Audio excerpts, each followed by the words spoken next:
आप लोगों ने कल सुना था कि भीष्मदेव कह रहे हैं कि ये आपके प्रारब्ध कर्म के अनुसार नहीं हो सकता है। सर्वम काल कृतम मन्ये भवता च यद अप्रियम, जो कुछ भी आपका अप्रिय हुआ है ये काल के द्वारा है। लेकिन उसमें एक असंभावना दिखाई जा रही थी। काल तो अधिकरण है और सहकारी है। काल में कुछ होता है सब कुछ, लेकिन काल तो निष्पक्ष है। वह तो कोई व्यक्ति कुछ कर्म करता है उसके अनुसार उसका फल देने वाला होता है। तो आप ऐसे कह रहे हो और हम नहीं देख रहे हैं कि पांडवों का कुछ पाप है, क्योंकि मूर्तिमान धर्म है। यह तो धर्म सुतो राजा इत्यादि था, गदा पाणी वृकोदरा, ये भी सुने थे कल आपने। तो समझ में नहीं आ रहा कि निष्कर्ष क्या रखा जाए। सीधे सीधे बताइए कि निष्कर्ष क्या है।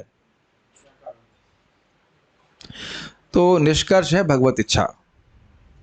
तो उसी को भीष्मदेव सिद्धांत के रूप में यहाँ पे बताएंगे। मैं आज 16-17 ले रहा हूं क्योंकि उसके आगे के 3 श्लोक जो है वो भगवान को भगवान के रूप में स्थापित करते हुए बोल रहे हैं। वो हम एक दिन में नहीं कवर कर पाएंगे। तो वो हम लोग कैसे किया जाए। कल बलराम पूर्णिमा है, तो आप लोग क्या चाहते हैं, शाम को बलराम कथा करें? ठीक है, तो बलराम कथा कर लेते हैं, कुछ उनके तत्व के बारे में, कुछ लीला के बारे में। फिर परसों से हम भीष्मोक्ति को ही करेंगे। हाँ, कल कितने बजे से फास्टिंग है? 12 बजे तक। 1 बजे तक, ठीक है। एक उसके बाद एकादशी प्रसादम है ना। ओके, एकादशी। कल बलराम जी का आविर्भाव दिवस है और अघासुर का तिरुभाव दिवस है। गलत तो नहीं बोल रहे ना? बलराम जयंती वाले दिन ही वो मारा गया था। तो उसके तिरुभाव दिवस को स्मरण करते हुए कि किस प्रकार से भगवान के पास गया। वैसे तो बात आ रही है तो स्मरण होना चाहिए कि अघासुर से क्या शिक्षा मिलती है। कि वहाँ सुखदेव गोस्वामी बोलते हैं 10, 13, 39, 10, 12, 39, जहाँ तक स्मरण आ रहा है कि जो इस अघासुर ने केवल एक बार, क्षमा कीजिएगा, जो व्यक्ति जीवन में केवल एक बार भगवान के रूप को जबरदस्ती अपने मन में लेके आता है उसको भगवान भागवती गति देते हैं। तो अघासुर के शरीर में तो भगवान सीधे प्रवेश कर गए, तो फिर वह क्यों मुक्त नहीं हो जाएगा। तो वो सब बातें कल हम करेंगे। कल बात आएगी कुछ बलराम जी के बारे में, देखते हैं भगवान कुछ बलराम हमको शक्ति दें कुछ बोलने के लिए उनके बारे में। आज हम लोग भगवान कृष्ण के ही बारे में सुन रहे हैं। तो सिद्धांत समझ रहे हैं। सिद्धांत ये है कि भगवत इच्छा से होता है और बड़ा रोचक भी है। श्लोक जरा देखिए। हर दिन आप बोलते हैं रोचक, क्योंकि हर दिन रोचक होता है, आपको नई नई बातें सीखने को मिलती हैं। ये तो अनुभव हो रहा होगा कि हर दिन कुछ ना कुछ नया श्रीमद् भागवतम से, नया फ्लेवर, नया taste, everything is new. Please chant after me. Shrimad Bhagavatam प्रथम स्कंद 9वां अध्याय 16वां 17 श्लोक। 16वां पहले बोल रहे हैं। नहि यस्य कर्हिचिद् राजन्, नहि यस्य कर्हिचिद् राजन्, पुमान् वेद विधित्सितम्, पुमान् वेद विदित्सितम्, यद्विजिज्ञासया युक्ता, यद्विजिज्ञासया युक्ता, मुह्यन्ति कवयोऽपि हि, मुह्यन्ति कवयोऽपि हि, नहि यस्य कर्हिचिद् राजन्, नहि यस्य कर्हिचिद् राजन्, पुमान् वेद विदित्सितम्, पुमान् वेद विदित्सितम्, यद्विजिज्ञासया युक्ता, यद्विजिज्ञासया युक्ता, मुह्यन्ति कवयोऽपि हि, मुह्यन्ति कवयोऽपि हि, नहि यस्य कर्हिचिद् राजन्, नहि यस्य कर्हिचिद् राजन्, पुमान् वेद विधित्सितम्, पुमान् वेद विदित्सितम्, यद्विजिज्ञासया युक्ता, यद्विजिज्ञासया युक्ता, मुह्यन्ति कवयोऽपि हि, मुह्यन्ति कवयोऽपि हि। सर्वम काल कृतम मन। हमारा टीवी नहीं चल रहा है, यह भी काल के द्वारा हो रहा है। ठीक है। अब अगर कभी प्रसादम गड़बड़ होगा तो अनाउंसमेंट कर देंगे अंदर से, करना करो सर्वम काल कृतम मन, ये सब काल के द्वारा हो रहा है। लेकिन मैं बोलूंगा नहीं, ये तो भगवान की इच्छा से हो रहा है, कोई नहीं जान रहा है। ठीक है, ठीक है। अब हमें सीख क्या, अब आपके नंबर कम आए मान लीजिए एग्जाम में, तो पापा को क्या बोलना है, सर्वम काल कृतम मन्ये। ये मैं मानता हूँ, बीच में मारना है, सब कुछ काल के द्वारा हुआ है, मैंने तो खूब प्रयास किया। खैर, हम लोग पढ़ रहे हैं अनुवाद को। हे राजन, भगवान श्री कृष्ण की योजना को कोई नहीं जान सकता। यद्यपि बड़े बड़े चिंतक उनके विषय में जिज्ञासा करते हैं, लेकिन वे मोहित हो जाते हैं। यहाँ भगवान कृष्ण कहाँ पे है इस श्लोक में? कृष्ण शब्द कहाँ है, जरा बताइए। अस्य। अस्य मतलब ये देख रहे हैं नेटवर्क प्रभु को, ऐसे अगर मैं ऐसे आपको इंगित करूं, देख रहे हैं अस्य, इनको, इनका, तो भले नाम नहीं ले रहा हूं, आप लोग समझ रहे हैं ना कि किन के बारे में बात कर रहा हूं। ऐसे श्रीधर स्वामी टीका की है। अस्य कहने का आशय है कि ये देख रहे ना, बोलो ये देख रहे ना प्रभु जी को जो मृदंग बजा रहे थे, तो जो साहब बाकी लोग जो उपस्थित हैं वो समझ जाएंगे, नाम लेने की जरूरत भी नहीं है। अस्य मतलब इनका। क्या आप लोग इस प्रकार की भाषा का उपयोग नहीं देखे हैं इस जगत में? नाम नहीं रखा जाता है लेकिन इंगित कर रहा है कोई व्यक्ति, अस्य इनका, अरे ये हैं, हाँ इनसे बात कर लीजिए। इनसे मतलब उंगली से दिखाकर बोल देना, इनसे मतलब करना मित्रों से बात कर लीजिए प्रसाद के लिए। तो यहाँ पे अस्य जो है, न ही अस्य, ही मतलब अवधारणा के लिए, निश्चित बात है कि अस्य इनका, इनका कृष्ण का। उनके हाथ पर हाथ चल रहा है, पांव तो नहीं चल रहा, हाथ चल रहा है तो उंगली दिखा रहा है, कृष्ण है ना, इनका। करहिचित राजन, करहिचित मतलब कोई व्यक्ति, और राजन मतलब युधिष्ठिर महाराज को संबोधित करे, हे राजन कोई इनका, अपमान मतलब हो गया इंसान, और वेद मतलब जानना, विदिष्टम मतलब इच्छा को। तो पहली लाइन का अर्थ हुआ कि हे राजन कोई भी इंसान इन भगवान कृष्ण की इच्छा को नहीं जानता। कहने का आशय यह है कि काल नहीं कर रहा है, भगवत इच्छा से हो रहा है। क्योंकि आप समझ रहे हैं काल कर्मानुसार देता है, जो पहले का कुछ कर्म किया रहता है वैसा रहता है। लेकिन पांडवों का कोई कर्म हो इसको आप नहीं कह सकते। कोई बुरा कर्म हो, कोई अच्छा ही कर्म है तो अच्छा ही होना चाहिए था, तो बुरा कर्म तो था ही नहीं। तो ये कैसे हो गया? ये भगवत इच्छा से ही भगवान की भक्तों पे सुख या दुख आ रहा है। ये हम लोग कई बार सुन चुके हैं। अच्छा मान लो कोई कहे कि भाई नहीं जान सकता है तो जानने का प्रयास तो करना चाहिए ना। अगर आप कोई चीज नहीं जानते हैं तो प्रयास करना युक्त है कि नहीं? भाई आप नहीं जानते हैं तो जान लीजिए, प्रयास कीजिए।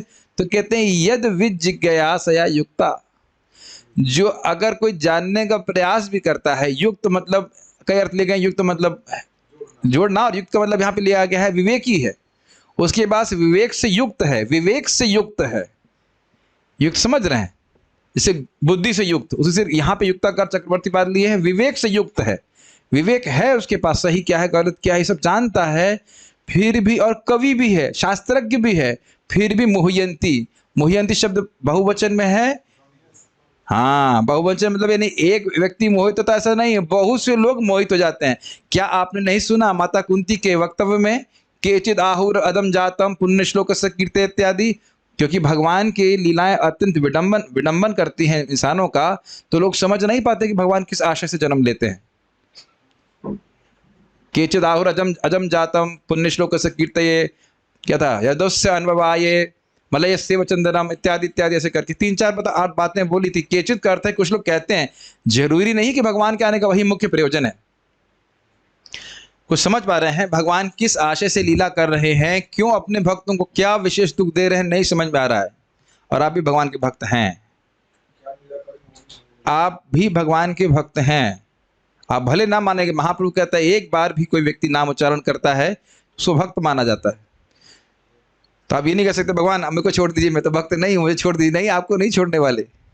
अब आप भक्त बन गए हैं, आपके हित के लिए करेंगे, लेकिन सुख दुख वो अपनी इच्छा से देते हैं। भक्त कर्मानुसार देते, सॉरी भगवान भक्तों को देते हैं जो भी सुख दुख वह भगवत इच्छा से होता है, वो कर्मानुसार नहीं होता। लेकिन ध्यान से सुनिए, किस विशेष परिस्थिति में किस प्रकार से सुख या दुख दे रहे हैं ये आप जिज्ञासा मत कीजिए, ये समझ नहीं पाएंगे। मेरी बात समझ में आ रही है? भक्ता नाम शम अभिप्सतः, भक्तों के हमेशा परम आनंद ही देने वाले होते हैं, ये तो सिद्धांत है। लेकिन एक विशेष परिस्थिति में भगवान क्यों दुख दे रहे हैं ये आप कभी नहीं समझ पाएंगे। या किसी अन्य भक्त को दुख क्यों आ रहा है हम मीमांसा कर सकते हैं, लेकिन वो जरूरी नहीं कि वही कारण हो, उसके हित के लिए ये सत्य बात है। इतना चिंतित नहीं होना चाहिए व्यक्ति।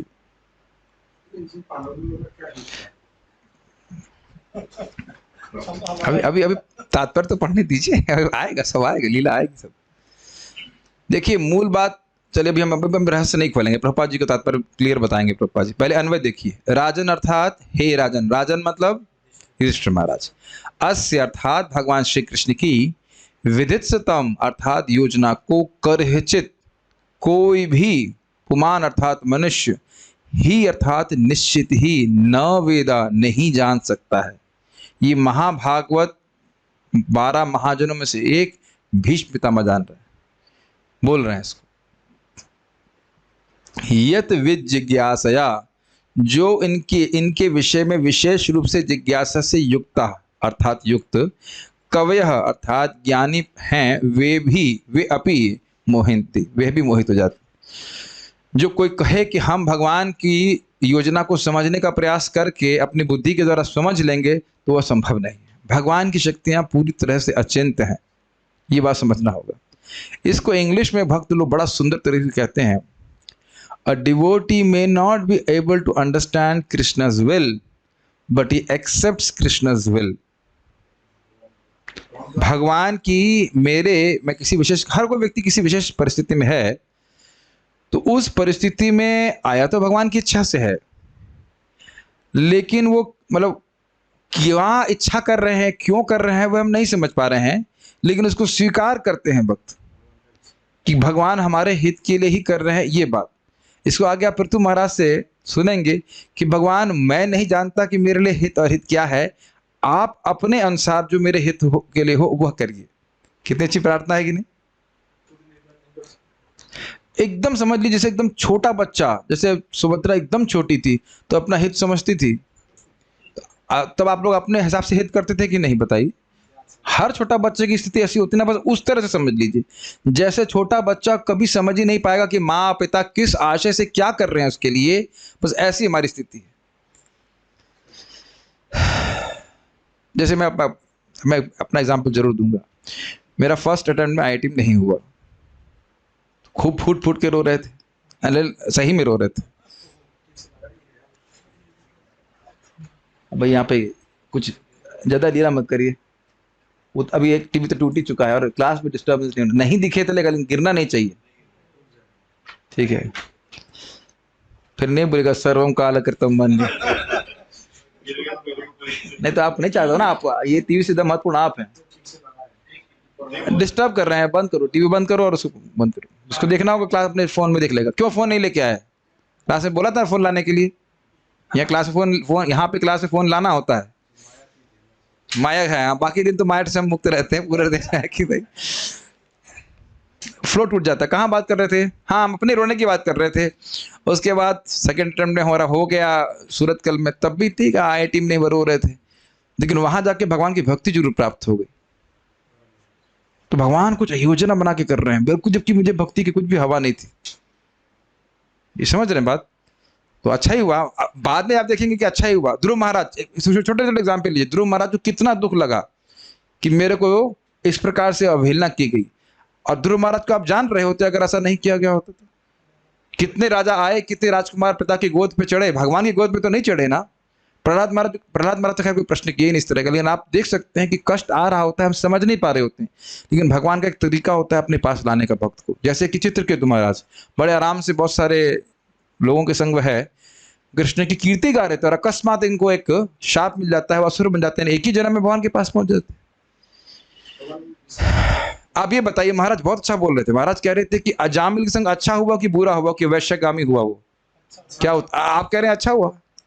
अब मैं प्रश्न ऐसा कर रहा हूं तो आप ऐसे ही बोलेंगे, लेकिन अगर ऐसा नहीं होता उसके जीवन में, तो बड़ा संदेह है कि उसे भगवान के पार्षदों का दर्शन होता। तो आप कुछ कह नहीं सकते कि इसके संग क्या अच्छा बुरा हो रहा है। कहने का आशय यह है कि भगवान तो सबका सुहृद है, ये बात समझनी चाहिए। भगवान स्वयं गीता में बोल रहे ना, सुहृदम सर्वभूतानाम ज्ञात्वा माम शांति पृच्छति। ये इसीलिए मैं 2 श्लोक रखा हूं कि समझने में बड़ा अद्भुत है ये सब चीजें। तो भगवान की इच्छा को समझना बड़ा मुश्किल है। श्रीधरी, यदि कहें कि भगवान श्री कृष्ण का अतिक्रमण काल कैसे कर सकता है, पिछले श्लोक में सुना था ना, सुहृद कृष्ण ततो विपत। परमेश्वर कृष्ण साक्षात हैं और आपके हितैषी हैं, और फिर भी विपद हो रहा है। और उससे पहले वो बोल रहे हैं सर्वम काल कृतम मन्ये। तो एक संदेह बन जाएगा कि भगवान का अतिक्रमण करके क्या भगवान इतने अशक्य हैं कि काल उनके आगे जाकर के दुख दे रहा है? तो इसके उत्तर में भीष्म जी यह श्लोक कहते हैं, ये श्री कृष्ण स्वयं काल है ये उन्हीं की इच्छा है। अस्य, ये कृष्ण, ये वही है, काल उनकी इच्छा के अलावा कुछ नहीं है। उनको काट कर ये काल नहीं चलता। क्या प्रमाण है कोई? कालोस्मि लोक क्षयकृत प्रवृत्तो। भगवद गीता में भगवान स्वयं बोल रहे हैं, मैं ही काल हूं, काल स्वरूप हूं। इसलिए उनका उंगली के द्वारा निर्देश करके कहते हैं कि क्या करना चाहते हैं। ये समझ में आ रहा है? ये कृष्ण ही हैं जो सारा आपके सुख दुख का कारण है, अपनी इनकी इच्छा से कर रहे हैं। इस बात को कोई भी नहीं जान सकता है। श्री भगवान की योजना के विषय में जिज्ञासा से युक्त ज्ञानी पुरुष भी मोहित हो जाते हैं। प्रश्न होगा कि हम तो इनके भक्त हैं तो दुख क्यों दे रहे हैं? तो इस प्रकार की अगर कोई जिज्ञासा करेगा तो समझ नहीं पाएगा। ये समझ में आ रहा है कि भगवत इच्छा से हो रहा है, लेकिन क्यों दे रहे हैं ये समझना बड़ा मुश्किल है। सारार्थ दर्शनी। तो मुझे क्या निर्धारित करना चाहिए?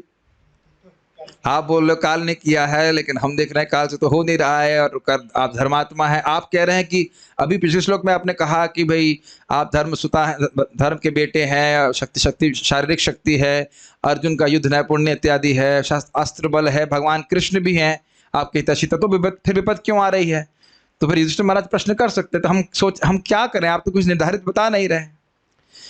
यह समान सिद्धांत है। सभी इस बात से सम्मत हैं कि कोई भी व्यक्ति भगवान श्री कृष्ण की योजना को अन्यथा करने में समर्थ नहीं हो सकता है, एवं आज भी कोई यह नहीं जान पाया है कि उनकी योजनाएं क्या हैं। दो बातें, करने वाले कृष्ण हैं और जो करना चाहते हैं वो होता ही है, उसमें चिंता करने की जरूरत नहीं कुछ। जो सोच ले कि होना है तो वो होना है। और दूसरा बात, एक बात असंभव ये है कि व्यक्ति समझ ले कि एक असंभावना ये है कि कृष्ण जो कुछ चाहते हैं उसको काट दे, वो संभव बात। सत्य संकल्प है, जो वो चाह लेंगे वो होगा ही। दूसरा संभव बात क्या है कि वो क्या चाह रहे हैं वो समझ ले, व्यक्ति समझ नहीं पाएगा। दूसरा जो भगवान कह रहे हैं वो जो चाह रहे हैं वो होगा ही, तो उसमें क्या जिज्ञासा करना, बताइए। अच्छा, एक और बात है, जब जो होना है उसके बारे में आपने जिज्ञासा कर भी लिया तो उसके होगा क्या कि नहीं। हमारे गुरु महाराज इसको बड़े अच्छी तरह से मजाक में कहते हैं, आप कृपया ये प्रश्न मत करिए कि क्यों हो रहा है। क्योंकि जरूरी नहीं है कि आपको उत्तर मिले, और जरूरी नहीं है कि संतोषजनक उत्तर मिले। कुछ समझ में आया?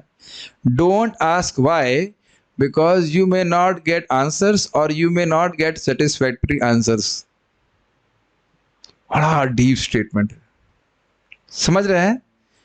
मान लीजिए किसी के घर में कोई मृत्यु हो जाए, किसी बच्चे की मृत्यु हो जाती है ना, क्या क्या होता है, आप क्यों करना चालू करेंगे तो बहुत दुखी हो जाएंगे, क्योंकि जरूरी नहीं कि उत्तर प्राप्त हो, कोई बताने वाला हो, और जरूरी नहीं कि जो उत्तर दे रहा हो वाकई उत्तर भी हो। Don't ask why.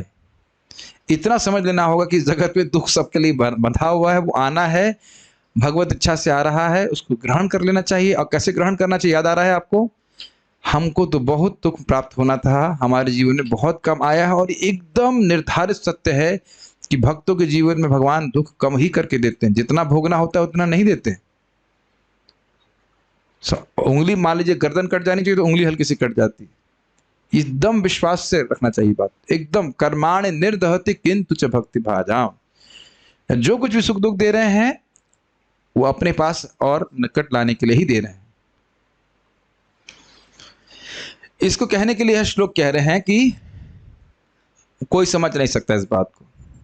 करचित की व्याख्या कर रहे हैं, करचित अर्थात ब्रह्मा एवं शिव से प्रारंभ करके कोई भी व्यक्ति भगवान की योजनाओं को नहीं जानता, तो मेरी क्या बात करें, मुझसे क्या पूछ रहे हैं, मैं क्या समझूंगा इस बात को।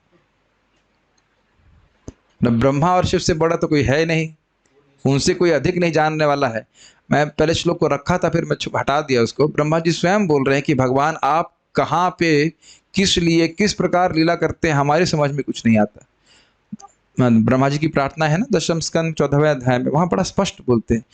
एक तो स्पष्ट श्लोक ब्रह्मा जी का है, जानंत एव जानन्तु किं बहुक्त्या न मे प्रभो मनसो वपशो वाचो वैभवम तब गोचरः। कुछ लोग कहते हैं कि हम कृष्ण के बारे में जानते हैं, तो उसका कह सकते हैं, कोई दिक्कत नहीं। लेकिन जहां तक मेरी बात है, मेरी बात का मतलब समझ गए, ब्रह्मा जी से कोई ज्यादा बुद्धिमान है नहीं, तो कह रहे जहां तक मेरी बात है, मेरी वाणी, मेरे मन और मेरे शरीर से आपका वैभव जो है वो गोचर नहीं, आपके वैभव हमको समझ में नहीं आता। तो जब ब्रह्मा जी को समझ नहीं आ रहा तो हम क्या समझेंगे, बताइए। इसको कई बार चैतन्य चरितामृत में कृष्णदास कविराज गोस्वामी कहते हैं कि मैं तो केवल दिग्दर्शन कर रहा हूं, महाप्रभु किस प्रयोजन से क्या कर रहे हैं हम कुछ नहीं समझ सकते। जैसे एक छोटा सा एग्जाम्पल लीजिए, अगर छोटा हरिदास के बारे में आप जानते हैं तो उनके बारे में सुनकर यही लगेगा ना कि महाप्रभु बड़े निष्ठुर है ना, लेकिन आप कृपया प्रभुपाद जी का तात्पर्य, आखिरी तात्पर्य पढ़िए, उसमें लिखा हुआ है कि ये दिखाता है कि भक्त का पतन भी हो जाए फिर भी भगवान की कृपा से भगवान के चरण की प्राप्ति करेगा। अंत तो कहता उनको स्वरूप सिद्धि मिल गई कि नहीं मिल गई। और बाह्य रूप से महाप्रभु बहुत उनको नाराज हो रहे हैं कि नहीं, शक्ल भी नहीं देखना चाहता, इत्यादि इत्यादि। तो किस प्रयोजन से भगवान क्या कर रहे हैं समझना बड़ा मुश्किल है। मान लो कोई कहे कि भाई ये संभव है कि कोई अवगत नहीं है, मान रहे हैं, किंतु जिज्ञासा तो अवश्य करनी चाहिए ना। क्या दिक्कत है जिज्ञासा करने में? नहीं जान रहे तो जिज्ञासा करनी चाहिए। कैसी जिज्ञासा? क्या वे हमें दुख देने की इच्छा रखते हैं इसलिए दुख दे रहे हैं? आप कह रहे सब कुछ भगवान की इच्छा से होता है। देखिएगा, सुनिए, बहुत ध्यानपूर्वक सुनिए। क्या वे हमें सुख देना चाहते हैं क्योंकि हम उनके भक्त हैं? क्या वे हमें सुख एवं दुख दोनों देने की इच्छा रखते हैं? इस प्रकार की जिज्ञासा करनी चाहिए क्या? ये तो कर सकते हैं ना जिज्ञासा। पहली बात नहीं हो सकती है क्योंकि उसके द्वारा उनका भक्त वात्सल्य गुण का लोप हो जाना अनुचित है। समझ में आया?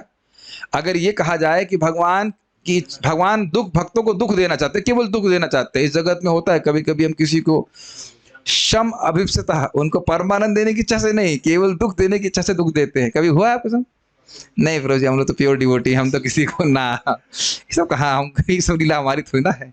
लेकिन हम जानते हैं कि कभी कभी, स्पेशली हम नॉन डिवोटी थे, स्पेशली तब, मतलब नॉन डिवोटी मतलब बिल्कुल भक्ति में नहीं थे, और भक्ति में आने के बाद भी कौन से सबको हमेशा सुख देते हैं? मन में देते हैं ना, केवल वाणी से कुछ बोलते नहीं। वाणी से, शरीर से खूब अच्छे, शरीर से तो चलो कम है, लेकिन वाणी से तो खूब खुल्लम खुल्ला धाए से दुख देने के कार्य करते हैं। तो ये आप समझ रहे हैं। तो क्या इस प्रकार के भगवान है? तो वह तो बात बनती नहीं, क्योंकि वह तो भक्त वत्सल है।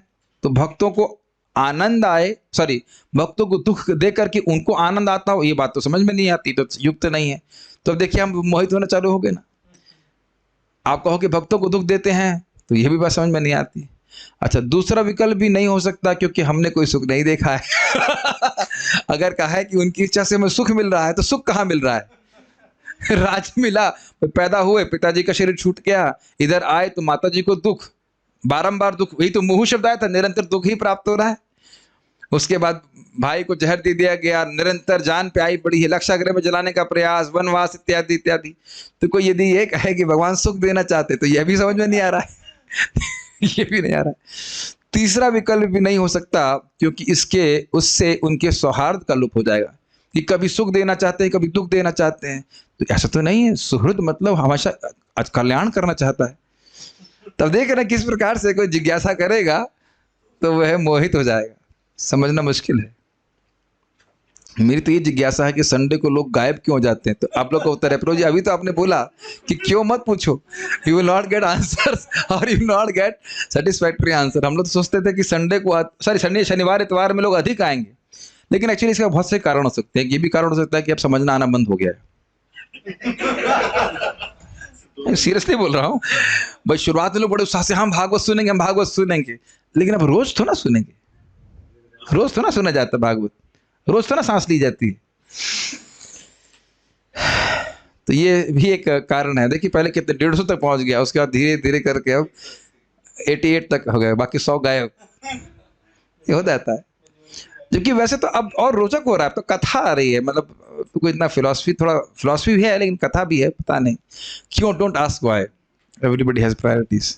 ये होता ही है, लोग कम लोग रह पाते हैं अंत तक। देखते हैं कि 10 साल तक कौन रहता है, 10 साल तक कोर्स चलने वाला है। भगवान मुझे रहने दीजिएगा। बाकी कोई रहे नहीं रहे, मुझे कैमरे को भी क्लास देनी पड़े तो भी चलेगा, लेकिन मैं रहना चाहता हूँ, इस कोर्स को पूरा कर लेना चाहता हूँ।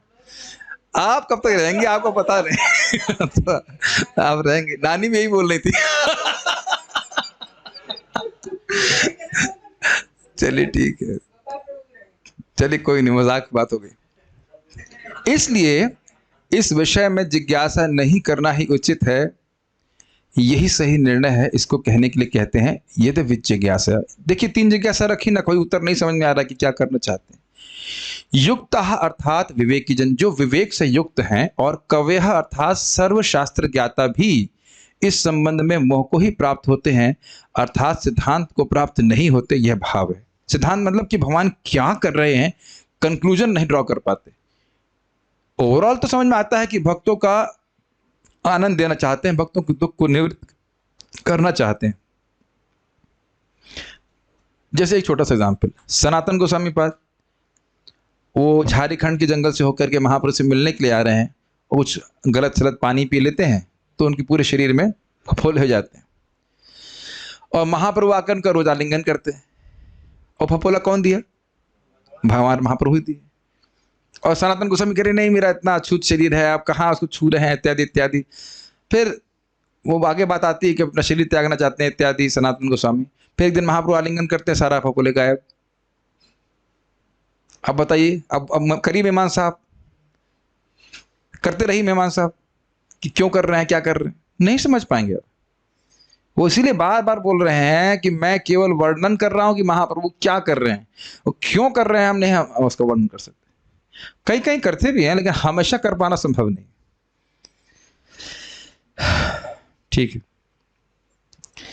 यहां महाविज्ञ भीष्मदेव की उक्ति के 2 पद कि कव्य मतलब शास्त्र ज्ञाता एवं मोहयंती अर्थात मोहित होते हैं, अर्थात तत्वविद गण भी जो तत्व को जानते हैं वह भी मोहित हो जाते हैं। इससे यह सिद्ध होता है कि भगवत भक्त युधिष्ठिर आदि अपने प्रारब्ध कर्म भोग रहे हैं, यह मतवाद परास्त हो जाता है।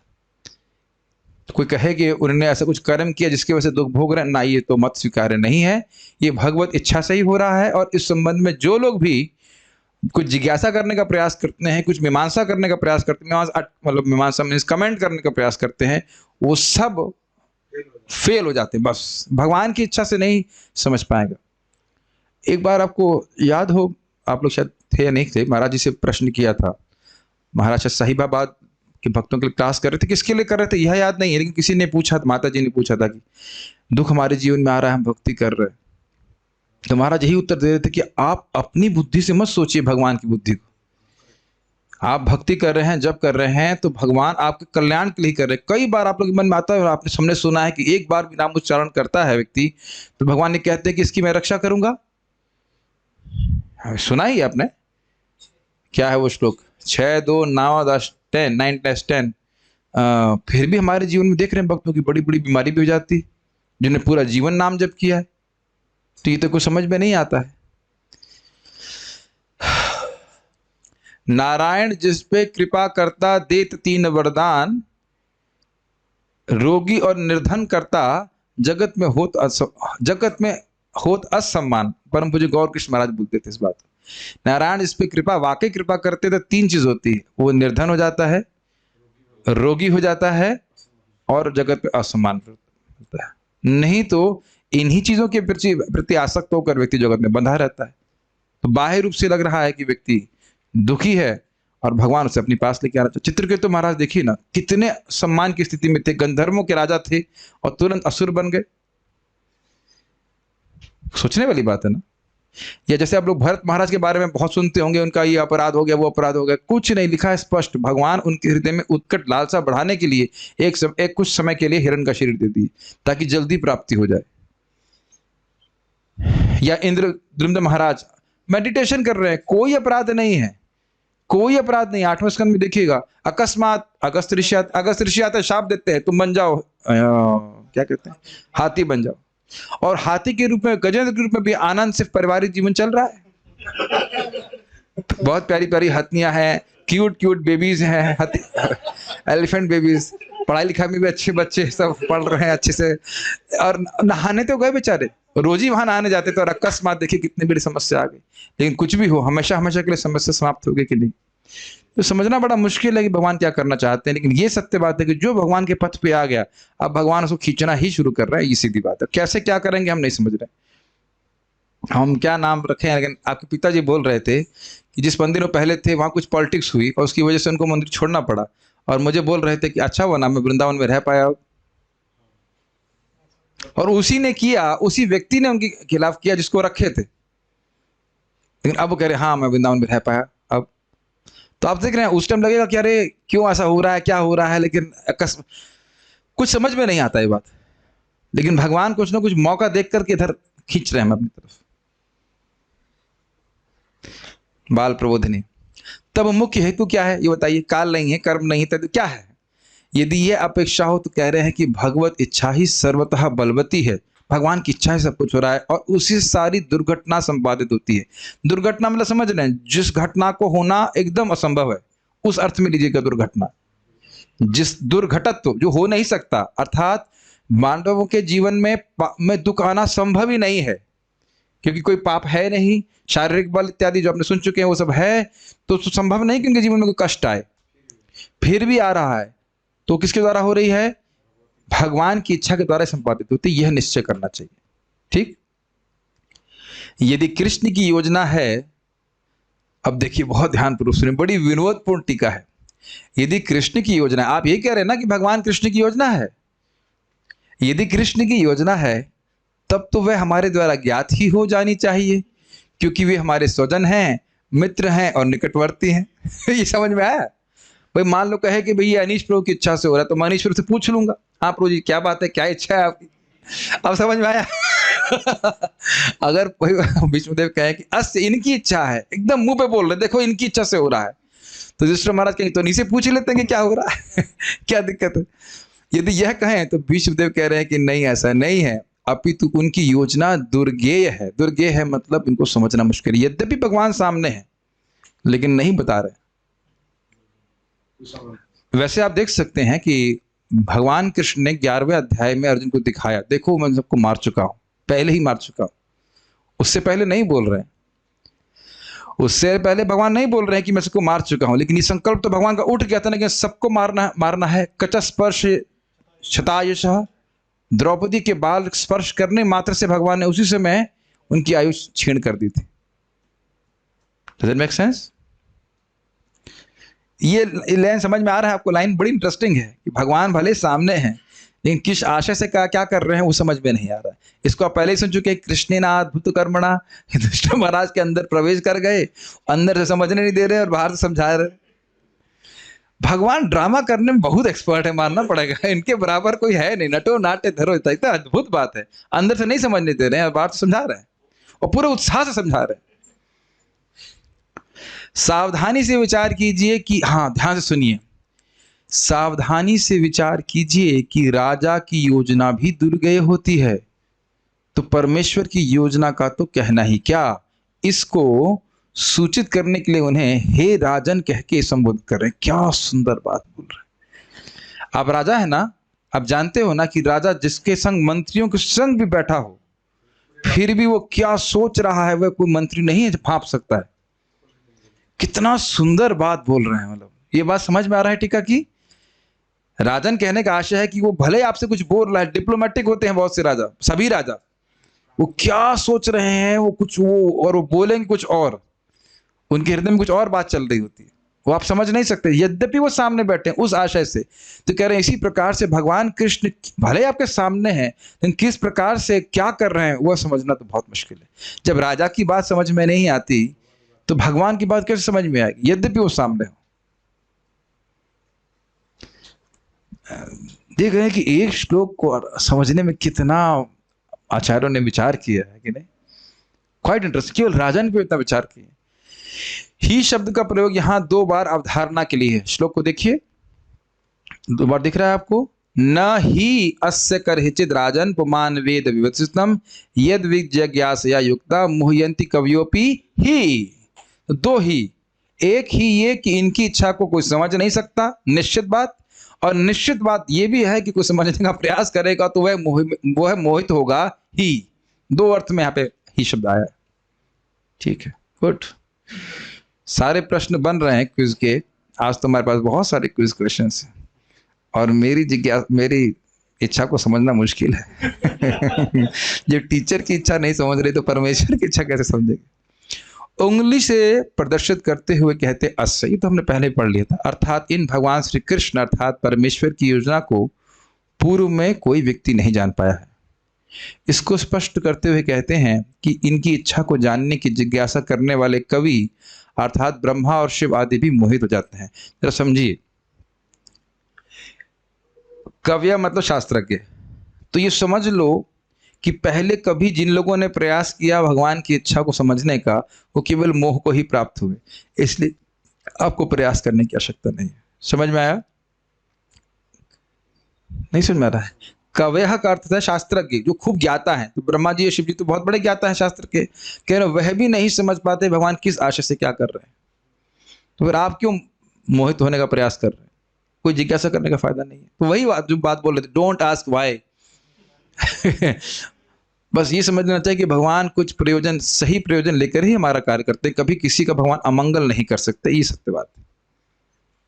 ये देखिए सुनने में तो बहुत आसान है, लेकिन हर व्यक्ति के जीवन में घटित होगा।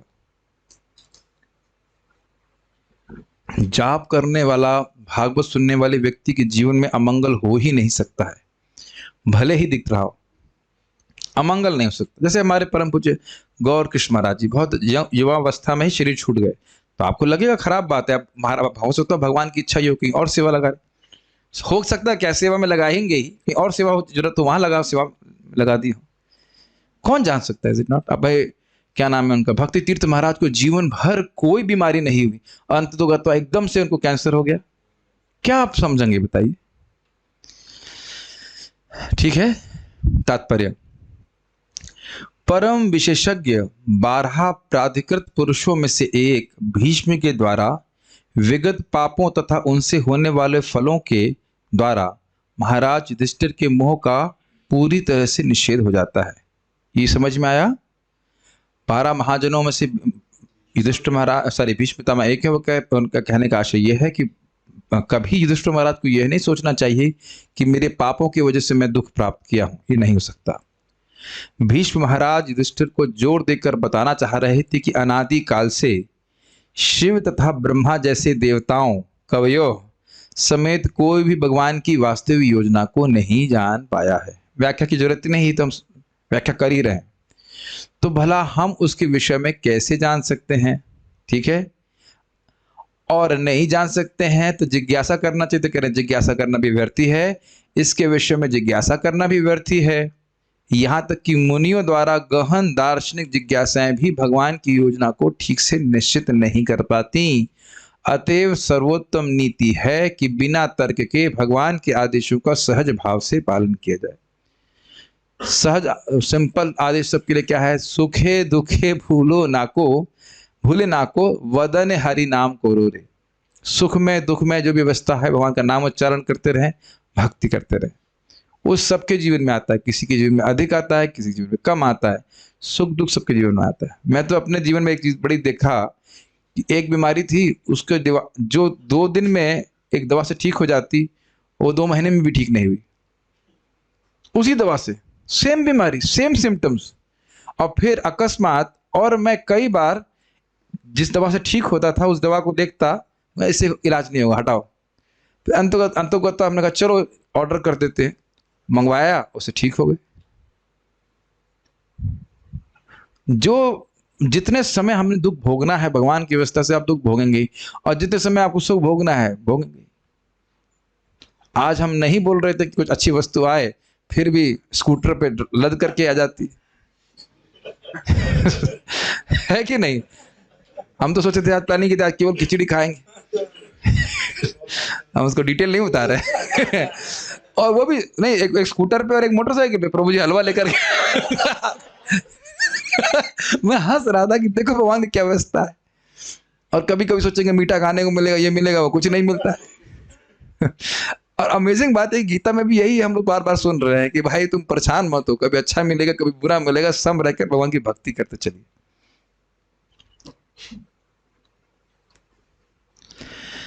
पांडवों के कष्ट उनके पूर्व कर्मों के कारण नहीं थे, इसकी व्याख्या हम लोग काफी तरह से कर चुके हैं। भगवान की योजना तो धर्म का राज स्थापित करने की थी। अब समझ में आ रहा है क्लियर? अब प्रभुपाद बताएंगे एकदम क्लियर समझ में आएगा। अतएव पुण्य की विजय स्थापित करने के लिए उनके ही भक्तों को कुछ देर के लिए कष्ट उठाने पड़े। क्या आशय है कि युधिष्ठिर महाराज को विश्व का राजा बनाएंगे। और अभी आप देखने वाले हैं कि अगले अध्याय में किस प्रकार से युधिष्ठिर महाराज राज्य की, बहुत सुंदर राज्य की। तो युधिष्ठिर महाराज के राज्य में सब लोग भगवान के भक्त बने, उनके अनुगामी बने, और ये भगवान की इच्छा है। मूल बात देखिए, इस पूरे जगत को बनाने की योजना क्या है भगवान की, कि अंततो गत्वा जीव उनकी तरफ उन्मुख हो जाए और उनकी सेवा करके उनके पास चला जाए। ये समझते हैं आप बात? इसी के लिए सारा कुछ हो रहा है किसी भी जीवात्मा के संग। तो अगर युधिष्ठिर महाराज राजा होते तो क्या सब लोग भगवान के भक्त बनते? हाँ जी, और ये भगवान चाहते थे। इसलिए कुछ समय के लिए कष्ट दिया, लेकिन लंबे समय तक दुष्ट हमारा राज्य किए और उनके राज्य में उनके अंतर्गत भगवत धर्म का अनुशीलन हो पाया। ये भगवान की मुख्य योजना थी। ठीक है, तो इसलिए कुछ समय के लिए कष्ट खाना पड़ा। भीष्मदेव धर्म की विजय देखकर निश्चय ही संतुष्ट थे और राजा युधिष्ठिर को सिंहासनारूढ़ देखकर प्रसन्न थे। यद्यपि वे स्वयं उनके विरुद्ध लड़े थे, और आपको पता भी होगा कि भीष्म पितामह स्वयं उनको बोले थे विजयी भव। आपको पता है भगवान कृष्ण ही उनको जाकर बोले कि आप जाइए इनको प्रणाम कीजिए। तो दोनों, मैं समझता हूँ अर्जुन भी जाते हैं, अर्जुन युधिष्ठिर दोनों ही जाते हैं और उनको प्रणाम करते हैं। तो विष्णुदेव कहते हैं विजय भव, और द्रोणाचार्य जी भी कहते हैं विजय भव। कहते अगर तुम नहीं आते तो हम तुमको शाप देते थे। तो ये सब बातें हैं। तो चाहते यही थे कि ये लोग जो है राजा बने, भले वो विपक्ष से युद्ध कर रहे थे। भीष्म जैसे महान योद्धा भी कुरुक्षेत्र के युद्ध को नहीं जीत सके, क्योंकि भगवान ये दिखाना चाहते थे कि पाप कभी पुण्य को नहीं जीत सकता, चाहे कोई कुछ भी करना चाहे। भीष्म देव भगवान के महान भक्त थे, लेकिन उन्हें भगवान की इच्छा अनुसार पांडवों के विरुद्ध युद्ध करना पड़ा, क्योंकि भगवान ये दिखलाना चाह रहे थे कि गलत पक्ष की ओर से लड़ने पर भीष्म जैसा योद्धा भी जीत नहीं सकता। इसको मैं हाईलाइट जानबूझ के कर रहा था कि एकदम क्लियर हो जाए कि भगवान क्या करना चाहते थे। लेकिन अगर भगवान भीष्म से द्रोह कर रहे होते तो हो ही नहीं सकता, भगवान तो किसी द्रोह नहीं करते। लेकिन मान लो ये अपराधी होते या कुछ भी होते, तो क्या इस प्रकार की भगवान योजना बनाकर उनके चरण के पास खड़े होते, जरा बचाए बैठे होते? तो यानी भीष्म देव से तो प्रेम ही है ना, एकदम चरण के पास खड़े ताकि वह उनके दर्शन कर सके, उनके मुख को। तो ये तो केवल एक बाह्य रूप से ये दिखाना चाहते हैं कि कोई व्यक्ति अधर्म का अगर साथ दे रहा है, चाहे कितना हो बड़ा योद्धा होगा, वो धराशायी हो जाएगा। लेकिन इसका अर्थ यह नहीं है कि विष्णुदेव के से प्रेम नहीं कर रहा है। अपितु महाराज समझा रहे थे कि भीष्मदेव को ज्यादा आनंद होता था, क्योंकि अर्जुन कृष्ण के मुख नहीं देखते थे, कृष्ण के मुख को भीष्म पितामह देखते थे। ऐसे वो एम कर रहे हैं तो अर्जुन की तरफ तो एम कर ही रहे हैं, लेकिन कृष्ण को भी तो देख रहे हैं। अर्जुन तो कृष्ण को नहीं देख रहे हैं, उनके चेहरे को तो नहीं देख रहे हैं एटलीस्ट। ये आप देखिएगा, सुनिए भीष्म पितामह की स्तुति सुनिए। सभी भक्तों से निवेदन है आप समय निकालकर महाराज जी का भीष्म स्तुति जरूर सुने। बहुत बड़ी सुंदर स्तुति महाराज सुना है, बहुत सुंदर तरह सुना है, एकदम आप रोमांचित हो जाएंगे। और कितनी बार भी आप सुनेंगे ना तो तृप्ति नहीं होती। अभी प्रसंग चल ही रहा है तो अच्छा है कि आप लोग सुनते चलें। तो और भी बातें अगर आप लोग कुछ में से कुछ आती हैं याद, तो आप कथा के समय भी बता सकते हैं मेरे को, मैं भी सुनूंगा। बोल रहा हूं तो मैं भी सुनूंगा इसको। बहुत अच्छा है, बहुत अच्छे तरह से बड़ा समझाते, बहुत सुंदर तरह से सुनाते हैं, बड़ा भावपूर्ण कथा महाराज थे, बहुत अच्छे से। अच्छा, तो ये आपको स्पष्ट समझ में आ गया कि भगवान केवल अपने भक्तों को निमित्त बना रहे हैं दिखाने के लिए कि देखो इतना बड़ा योद्धा भी अगर अधर्म के पक्ष में होगा तो गिरेगा। एक श्लोक और देखते हैं। तो अब बता रहे हैं कि आपको क्या करना है। बेसिकली बता रहे हैं कि आपको ये समझना है कि चाहिए कि जो कुछ हुआ भगवान की इच्छा से हुआ, और उनकी इसलिए अब वही सर्व क्या कर सकते हैं, सुप्रीम कंट्रोलर है, सब कुछ है। तो उन्हीं की इच्छा का पालन, आज्ञा का पालन करते हुए आप प्रजा का पालन कीजिए, ये आपके लिए उचित बात है। उसी बात बोल रहे हैं, मेरे पीछे बोलिए। तस्मादिदं दैवतंत्रं व्यवस्य भरतर्षभ तस्यानुविहितो नाथ नाथ पाहि प्रजा प्रभो तस्मादिदं दैवतंत्रं व्यवस्य भरतर्षभ तस्यानुविहितो नाथ नाथ पाहि प्रजा प्रभो। अनुवाद देखिए इसका। अतएव हे भरत वंश के श्रेष्ठ युधिष्ठिर, मैं मानता हूं कि यह सब भगवान की योजना के अंतर्गत है। तुम भगवान की अचिंत्य योजना को स्वीकार करो और उसको पालन करो और उसका पालन करो। अब तुम नियुक्त किए गए शासनाध्यक्ष हो। अतएव हे महाराज, आपको अब उन लोगों की देखभाल करनी चाहिए जो असहाय हो चुके हैं। तस्मात् मतलब इसलिए मतलब किस लिए? जो कुछ भी हो रहा है वह भगवान की इच्छा से हुआ है और इसमें किसी का कोई मतलब जिज्ञासा करने का कोई मतलब कारण नहीं है। इसलिए ये समझो कि इच्छा ये है। तस्मात् इदम दैवतंत्रम, दैवतंत्रम मतलब भगवान की इच्छा से, दैव मतलब भगवान, भगवान की इच्छा से हुआ है। व्यववस्य, व्यववस्य मतलब निश्चित कर लो, समझ लो, निश्चय कर लो कि जो कुछ भी हुआ भगवान की इच्छा से हुआ। भरत ऋषभ, भरत वंशियों में श्रेष्ठ युधिष्ठिर महाराज, ये समझ लीजिए, इसलिए समझ लीजिए युधिष्ठिर महाराज, इसलिए समझ लीजिए कि जो कुछ भी हुआ है वो भगवान की इच्छा से हुआ है, भगवान के अध्यक्षता में हुआ है। तस्य अनुविहितो, तस्य मतलब उन भगवान श्री कृष्ण के अनुविहित मतलब अनुगत में, उनका अनुगमन करते हुए, अनाथ नाथ पाही प्रजापभो, अनाथ जो प्रजा अनाथ है, जिनका कोई पथ प्रदर्शक नहीं है, कोई संकट संरक्षक नहीं है, अब आप ही राजा हो, आपके अलावा कोई नहीं है, तो अनाथ नाथ, उनके आप नाथ, उनका मतलब आप उनके स्वामी बनकर। नाथ का यहाँ पे आशय यह है कि कुल परंपरा वाले स्वामी। पांडु राजा थे, पांडु के सबसे बड़े बेटे थे युधिष्ठिर महाराज, तो कुल परंपरा के अनुसार इनको ही राजा बनना चाहिए, तो इसलिए नाथ हैं, इनके आप स्वामी हैं। कुल परंपरा में इस अनाथ प्रजा के आप नाथ हैं। नहीं समझ में आ रहा है? राजर्षियों की परंपरा है कि नहीं? तो कह रहे हैं उसी परंपरा में आपको आशीर्वाद प्राप्त है, आपको ये है, कह सकते हैं एम्पावरमेंट को बोले क्या, शक्तिपात कह सकते हैं, मतलब आपको शक्ति प्रदान करी गई, आप भगवान के द्वारा नियुक्त किए गए, नियुक्त किया गया, जैसे प्रभुपाद ने अनुवाद किया गया है। तो पाही मतलब रक्षा कीजिए, प्रजा की रक्षा कीजिए, प्रजा अनाथ है। प्रभु मतलब आप समर्थ हैं ऐसा करने में। अन्वय देखिए, तस्मात मतलब अतएव, तस्मात समझ में आया? क्योंकि सब कुछ भगवान की इच्छा से हुआ, इसलिए आप शोक मत कीजिए।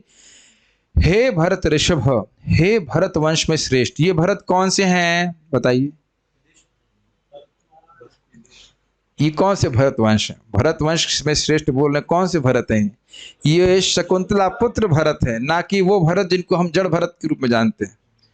जड़ भरत के रूप में तो नहीं जान सकते कि वो जड़ भरत तो मतलब ब्राह्मण शरीर था, उससे पहले वाले जो भरत राजा थे वह क्षत्रिय रूप में वंश में थे, लेकिन उनके वंश में नहीं, शकुंतला पुत्र भरत के वंश में ही कहा जाएगा। आएगा, घबराइए मत, सब आएगा वंशावली। इदम यह सब कुछ सुख दुख जो आप देख रहे हो ना, जो भी कुछ सुख दुख हुआ, इतने लोग मारे गए, दैव तंत्रम भगवान की योजना के अंतर्गत है। व्यववस्य, व्यववस्य तुम यह निश्चित करके भगवान की अचिंत योजना को स्वीकार करो। बेसिकली व्यवस्था का अर्थ है निश्चित। प्रभुपाद को खोल के समझा रहे हैं कि भगवान की अचिंत योजना इतना निश्चित कर लो कि भगवान की योजना से सारा संहार हुआ है, आपको इसमें कुछ मोहित होने की जरूरत नहीं कि आप पर पाप लगेगा। तस्य और इनकी, इनकी माने किनकी? भगवान कृष्ण की। अनुविहित इच्छा का पालन करो, इच्छा का पालन करो मतलब इनके अनुसार शासन करो। कहने का आशय है कि सारी प्रजा को भगवान का, सारी प्रजा भगवान की भक्त बन जाए, ऐसा पालन करो, ये कहने का आशय है। क्यों? क्योंकि दुर्योधन भी राजा था और वह पालन कर रहा था। समझ रहे हैं बात? बहुत सूक्ष्म बात है। दुर्योधन भी राजा था और ठीक से पालन कर रहा था, लेकिन वह स्वयं भगवान का भक्त नहीं था, तो खाने पीने की प्रॉब्लम नहीं थी किसी को, लेकिन भगवान की भक्ति में नियोजित नहीं थे। कुछ अंतर देख रहे हैं दोनों में? Make sense? हमारे ही जीवन में देख लीजिए, खाने पीने की कमी थी क्या? भक्त नहीं थे, कोई कमी नहीं थी, और अभी भी कोई कमी नहीं है, लेकिन भक्ति है का अभ्यास कर रहे हैं तो जीवन में कितना परिवर्तन है आप देख रहे हैं। अब सोचिए कि पूरा विश्व ऐसा होता तो क्या स्थिति होती। हम लोग तो कल्पना भी नहीं कर सकते ना। कल्पना कीजिए कि पूरा विश्व धार्मिक नहीं, भगवत भक्त, केवल सामान्य धार्मिक नहीं, भगवत भक्त होता या हो गया होता तो क्या स्थिति होती। तो उस आशय को, उस इच्छा को लेकर भगवान युधिष्ठिर महाराज को राजा बनाए थे। कुछ समझ रहे हैं? तो कह रहे हैं अनुविहित का समझ रहे हैं, जैसा भगवान चाह रहे हैं कि सब लोग को भक्ति में लगाओ, उस प्रकार से आप उनका पालन कीजिए, सॉरी भगवान की इच्छा का पालन करो।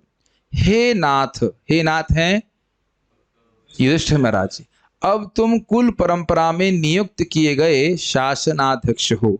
कुल परंपरा समझ रहे हैं? दैट मीन्स आप वहां एटलीस्ट वहां से याद कीजिए। शांतनु, शांतनु के पुत्र हुए विचित्रवीर और पांडु। पांडु कहां से आ गए? विचित्रवीर और अरे रुको भाई, शांतनु के पुत्र थे विचित्रवीर और भीष्मदेव, और चित्रांगद भी। चित्रांगद को मार दिया था, विचित्रवीर भी मर गए थे। तो विचित्रवीर मर गए, चित्रांगद नहीं था, चित्रांगद नहीं था, विचित्रवीर ही थे जहां तक मुझे स्मरण होता है। नहीं, चित्रांगद मर गए थे, सॉरी, चित्रांगद को मार दिया था उसी नाम के गंधर्व ने, और विचित्रवीर मर गए थे स्वभावतः, जल्दी मर गए थे, उनको क्षय रोग ऐसे कुछ हो गया था, मर गए थे। और उसके बाद जो आए धृतराष्ट्र, पांडु और विदुर। विदुर जो राजा बन नहीं सकते थे तो पांडु राजा थे, फिर पांडु के ये पुत्र हुए। तो आपको देख सकते हैं कुल परंपरा में यही ही राजा होने चाहिए। तो इसलिए हे नाथ, यानी इस प्रजा के नाथ आप ही हो। ठीक, हे नाथ का मतलब समझ गए, पथ प्रदर्शक, उनको धर्म पथ पे ले जाने वाले राजा आप ही हैं। हे प्रभु अर्थात आप समर्थ हैं, ऐसा भी नहीं है कि आप पर भगवान की कृपा नहीं है, आप समर्थ हो इस प्रकार से धर्म में नियुक्त करने के लिए। आजकल के लीडर इस प्रकार से समर्थ नहीं है क्योंकि उनको वोट चाहिए, तो वो समर्थ नहीं है, लेकिन वह युधिष्ठिर महाराज पूरी तरह समर्थ थे। अनाथ प्रजा, आप अनाथ प्रजाओं की पाही अर्थात रक्षा करें। पाही पाही महायोगी देव देव जगतपति। तो याद आ गया, पाही पाही मतलब रक्षा करें। रक्षा करने का अर्थ है अधर्म से रक्षा करें, सारार्थ दर्शनी। यह निश्चित करें अर्थात विवस्य कि यह सुख और दुख इदम भगवान के अधीन है, देवतंत्रम। पर समझें कि भगवान को अपने भक्त को सुख और दुख देने का प्रयोजन सरलता से समझा नहीं जा सकता, क्योंकि यह पहले ही कहा जा चुका है कि उनकी योजना समझना कठिन है। मतलब ये प्रश्न मत करिए कि हम भक्त होते हुए हमारे जीवन में सुख दुख क्यों आया। ये समझे कि भगवान आपको क्यों स्थापित करना चाहते हैं। आप चाहते हैं कि आप स्थापित हो जाएं और धर्म की रक्षा हो। अब उधर की बात छोड़िए, आप जो है अपना कर्तव्य करिए। क्या हम लोग इस प्रकार का प्रयोग अपने व्यवहार में नहीं करते? अब देखो भाई, जो पुराना हो गया भूलो उसको, अभी देखो अब क्या करना है, ऐसा नहीं बोलते हम लोग? क्या इस प्रकार के व्यवहार में आप लोग नहीं बातचीत किए हैं? पुराना क्या हुआ उसके बारे में शोक मत करो, ये देखो कि अब क्या हुआ, अब क्या करोगे। बीती बात बिसार दे, अब आगे की सुध ले। सुने हैं ये बात? अब जो हुआ उसको भूलिए, अभी जो आगे करना है वो देखिए। इसी आशा से बोल रहा है, ठीक है? क्योंकि ऐसे भी समझ में नहीं आएगा, जिज्ञासा करने से होगा क्या, ये भी बात है। यह निश्चय कर कृष्ण का अनुगमन करें, तस्य अनुविहित एवं पथ प्रदर्शक के बिना अनाथ जो प्रजा है उनको भगवान की ओर उन्मुख करने हेतु उनका संरक्षण करें। समझ में आ रहा है? भगवान की इच्छा यही कि सब लोग भगवान की भक्ति करें। तो आप प्रजा अनाथ है, उनको अपना धर्म समझ में नहीं आ रहा है, आप इस प्रकार से शासन कीजिए कि सभी लोग भगवान की भक्ति में लगें। ठीक है, ये आशा है, ये भगवान चाहते हैं करवाना आपसे। बाल प्रबुद्धि। तो मान लो युधिष्ठिर महाराज कहें तो कहिए कि अब मेरे लिए क्या कर्तव्य है। यदि यह अपेक्षा हो तो कह रहे कि भगवत आज्ञा का ही पालन आप कीजिए। समझ में आ रहा है? भाई इनकी हम जिज्ञासा नहीं कर सकते, कोई समझ में नहीं आता, अब करें क्या? ये बताइए, फाइनल बताइए करना क्या है। यह भी हम व्यवहार में करते हैं, बहुत सारी चर्चा होने के बाद, मीमांसा होने के बाद बोलते हैं ये बताइए कि करना क्या है फाइनल। तो इस आशा से कह रहे हैं, जरा देखिए, श्रेष्ठ व्यक्ति तो भगवद अनुवर्ती ही होता है, और आप तो कुल श्रेष्ठ हैं, इसलिए आपके लिए तो ऐसा युक्त ही है। इसको सूचित करने के लिए संबोधित करते हुए कह रहे हैं, हे भरतर्षभ। समझ में आया कुछ? जो श्रेष्ठ लोग होते हैं, अच्छे लोग होते हैं, बेस्ट लोग होते हैं, वो कौन होते हैं? जो भगवान की आज्ञा का पालन करते हैं। और कैसे संबोधित कर रहे हैं युधिष्ठिर महाराज को? भरतर्षभ, भरत वंशियों में आप सर्वश्रेष्ठ हैं, तो इसलिए आपको भगवान की आज्ञा का पालन करना ही चाहिए। ये आशा से कह रहे हैं। कितना सुंदर विचार है। इसलिए यह निश्चित करते हुए कि भगवत इच्छा से ही हर प्रकार के सुख दुख आदि आते हैं, आप उन परमेश्वर की आज्ञा का अनुवर्ती होकर अनाथ अर्थात आपके अतिरिक्त जिसका कोई रक्षक नहीं है, ऐसी प्रजा की रक्षा कीजिए। बहुत गंभीर बात है। आप धर्मपुत्र हैं कि नहीं? और भगवान क्या चाहते हैं? धर्म की स्थापना, यही भगवान का प्रयोजन है। तो आपके अलावा कोई नहीं है जो इस कार्य को पूरा कर सके। आपको ही राजा बनना पड़ेगा, आप जंगल नहीं जा सकते। समझ में आ रहा है कुछ?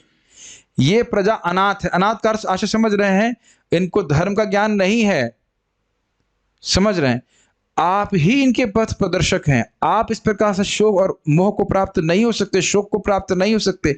आपको ये राज्य स्वीकार करना ही चाहिए और भगवान के अनुवर्ती होकर होना चाहिए। अनुवर्ती मतलब समझ, अनुगमन करते। कुल परंपरागत स्वामी होने के कारण प्रजा का पालन आपके लिए उचित ही है, इस आशय से उनको संबोधित करते हुए कह रहे हैं, हे नाथ। ये समझ में आया? आप तो राजा बने हैं कुल परंपरा के अनुसार, ऐसा नहीं कि आप मतलब गलत तरह से राजा बन गए हैं। आपके लिए शास्त्र में अनुसार कुल परंपरा के अनुसार राजा बनना बिल्कुल युक्त बात है। आपके ही पूर्वज प्रजा का पालन करते ही आए हैं, तो आपके लिए बिल्कुल उचित है कि आप प्रजा का पालन करें। इस तरह से रोएं, ये आपके लिए बिल्कुल उचित नहीं है। समझ में आ गया? ठीक। भगवत कृपा से प्रजा का पालन करने में आपका सामर्थ्य भी है, इस आशय से उनको हे प्रभु कहकर भी संबोधित कर रहे हैं।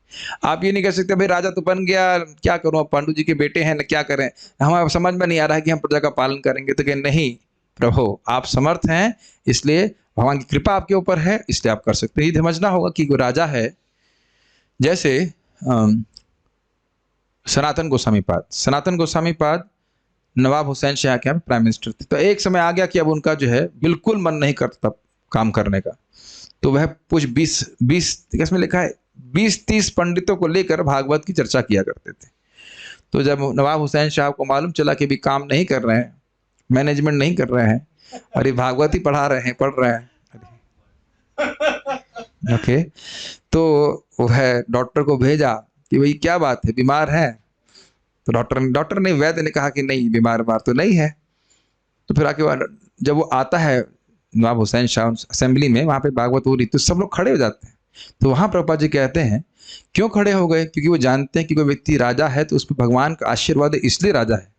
भले ही वह है कल्चर्ड नहीं था, फिर भी खड़े हो गए सनातन गोस्वामी और बाकी सारे पंडित भी। तो कहने का आशय यह है कि कोई युधिष्ठिर महाराज जैसे राजा हो तो उन पे भगवान की कितनी कृपा होगी, तो आप कल्पना भी नहीं कर सकते, है कि नहीं? तो ये इसलिए कह रहे हैं प्रभु आप समर्थ हैं ऐसा करने के लिए।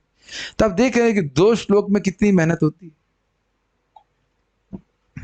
और ये मेहनत बड़ी हमारे पूरे दिन को सफल कर देती है। एटलीस्ट मैं अपनी बात कर रहा हूं। आप लोगों को भी लगता होगा ना कि इतना श्लोक पे विचार किया सकता है। प्रभुपाद जी तो बोले 1 महीने तक विचार कर सकते हैं एक श्लोक के ऊपर।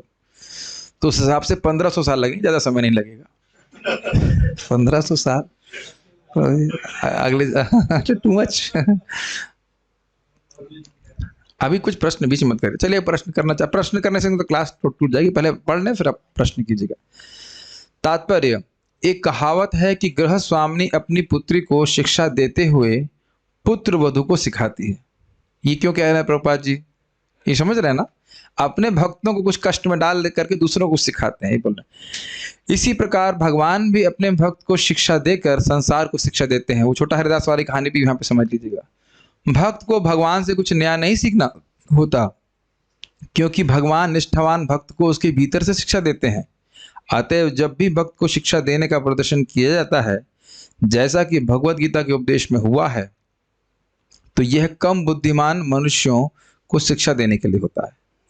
अतएव भक्त का धर्म है कि वे भगवान द्वारा प्रदत्त विपत्तियों को आशीर्वाद मानकर सहन कर ले। भीष्मदेव ने मतलब भगवान अपने भक्तों को, देखिए बहुत सिंपल सी बात समझा रहा हूँ, कई बार इसको हम पढ़ चुके हैं।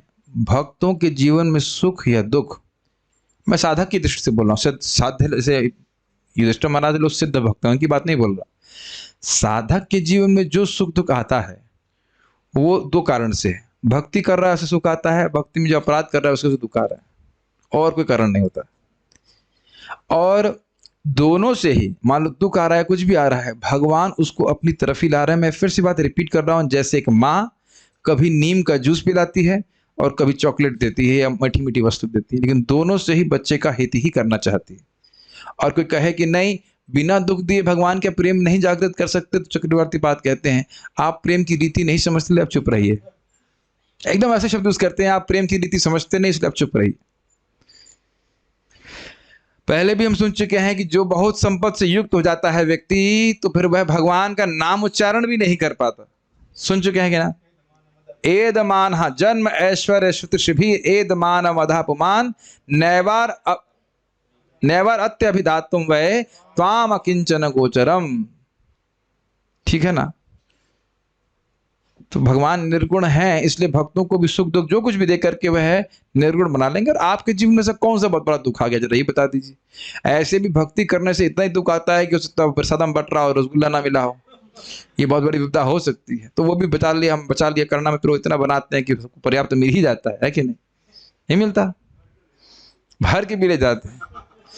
अब पता नहीं और नैनो के जीवन में क्या कठिनाई आ रही, लेकिन सही बता रहा हूँ, जब मैं वाकई ऐसे एकदम लेजर शार्प दृष्टि से देखता हूँ कि कोई दुख है नहीं, खाली दुख का निर्माण किया जा रहा है व्यक्ति।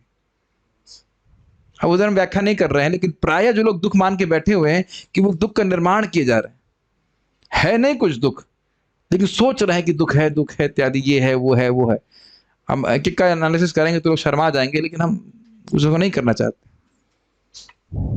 केवल मान के बैठे हुए दुख है दुख है दुख है।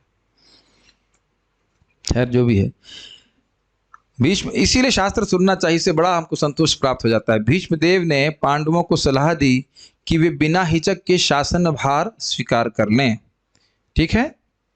कुरुक्षेत्र के युद्ध के कारण बिचारी प्रजा असुरक्षित थी, कोई उनका पालक नहीं था, और वह महाराज युधिष्ठिर द्वारा राज ग्रहण करने की प्रतीक्षा कर रही थी।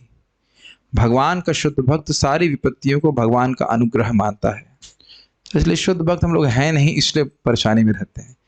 क्योंकि बनने का प्रयास कीजिए। क्योंकि भगवान परम पूर्ण है, अतएव भक्त तथा भगवान में कोई लौकिक अंतर नहीं। ये कहने का क्या, ये क्यों बोल दिया प्रभुपाद जी ने? ये कुछ समझ में नहीं आ रहा ना। क्योंकि भगवान परम पूर्ण है, अतएव भक्त तथा भगवान में कोई लौकिक अंतर नहीं। कोई सोच पा रहा है?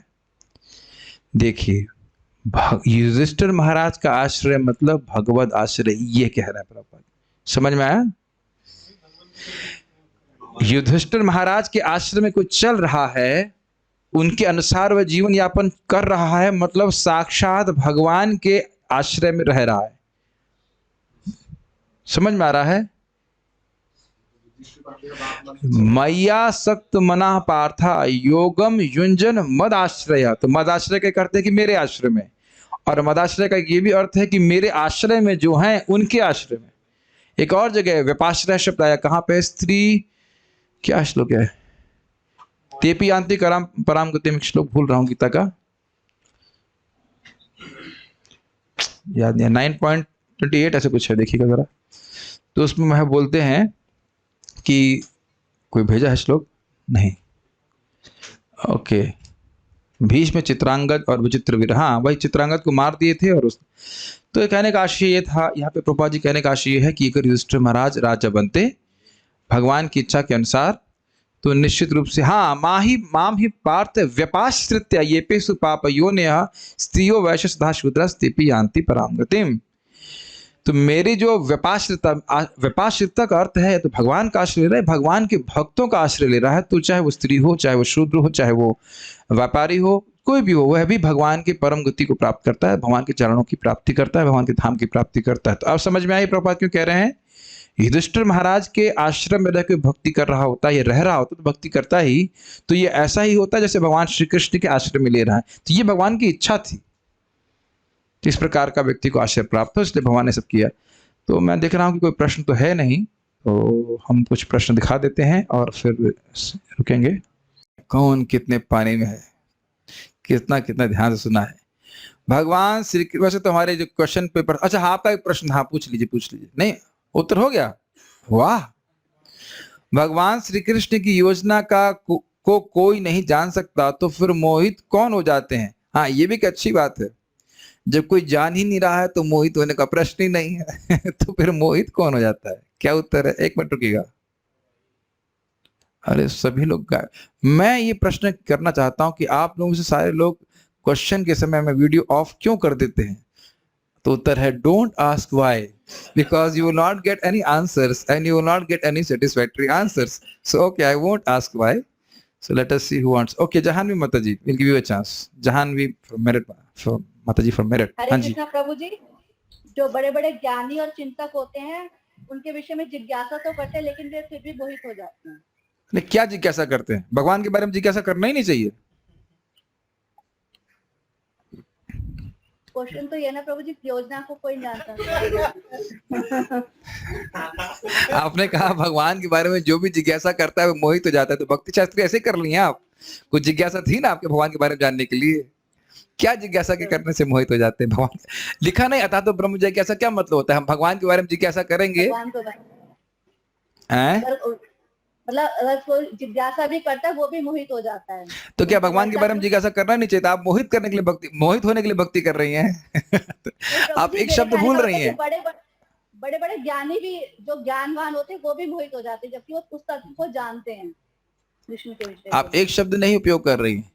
योजना, भगवान की योजना को जिज्ञासा करते हैं तब मोहित हो जाए। ऐसा नहीं किया आप, हम कोई भी भगवान के बारे में जिज्ञासा करेंगे तो मोहित हो जाएंगे, आप ऐसा नहीं कह सकते। कोई बात नहीं, अच्छा प्रयास था, ऑलमोस्ट करेक्ट उत्तर, नो प्रॉब्लम, गुड। सारार्थ दर्शनी के अनुसार 3 जिज्ञासाओं का वर्णन कीजिए। ये बड़ा अच्छा प्रश्न है, वाह, my all glory to the question answer bank. ये अच्छा प्रश्न किया है। कौन उत्तर देना चाहे, कौन प्रश्न बोलना चाहेगा? प्रिय श्रवसी माता जी। ओके, हरे कृष्णा प्रभु जी। हाँ बोली बोली बोली, हाँ ये लोग हंसते ही रहते हैं, इनकी आदत है। हाँ बोली। 3 प्रश्न थे प्रभु जी कि क्या भगवान हमें दुख देना चाहते हैं, पहला ये, और दूसरा ये कि क्या भगवान हमें सुख देना चाहते हैं, और तीसरा कि क्या सुख और दुख दोनों ही देना चाहते हैं। तो इसका पहला जो प्रश्न था कि क्या भगवान हमें दुख देना चाहते हैं, तो इसका उत्तर होगा कि नहीं, भगवान हमें दुख नहीं देना चाहते। अगर भगवान हमें दुख देंगे तो जो भगवान का भक्त वात्सल्य गुण है उसका लोप हो जाएगा। ये तो अनुचित, ऐसा हो नहीं सकता, ये तो मुख्य गुण है भगवान का। दूसरा कि क्या भगवान हमें सुख देना चाहते हैं, तो पांडवों के कंटेक्स्ट में ये कहेंगे कि हमने तो कभी सुख देखा ही नहीं, हमने दुख तो देखा नहीं, तो ये भी समझा नहीं आता कि सुख देना चाहते हैं। और तीसरा था कि क्या सुख और दुख दोनों ही देना चाहते हैं, तो इसमें भगवान के सौहार्द का लोप हो जाएगा कि भगवान दुख क्यों दे रहे हैं जब वे हमारा कोई हम लोग एक्सपेरिमेंटल बॉटल नहीं है कि उसको देखें, चलो अभी थोड़ा सा पिंच करके देखता हूँ, तो मजा नहीं आ रहा भगवान को ऐसे करने में, तो सुहृद है भगवान, तो भगवान ऐसा नहीं करते। वेरी गुड, वेरी नाइस, ध्यान से सुन रहे हैं आप लोग, वेरी गुड। बाल प्रबोधिनी के अनुसार भगवान श्री कृष्ण तो पांडवों के निकटवर्ती हैं, तो क्या उनकी योजनाएं पांडवों को ज्ञात होती हैं? Quite interesting. आप कह रहे हो नहीं समझ में आ रहा है, जैसे मैं सामने बैठा हूं तो कोई प्रश्न नहीं समझ में आ रहा है तो आप उत्तर पूछिए। तो आप कह रहे हैं भगवान की योजना समझ में नहीं आ रही, तो भगवान से पूछ लीजिए क्या दिक्कत है, कि आपकी क्या योजना है, क्या बोला गया था। यहां से कोई हाथ नहीं खड़ा कर रहा है।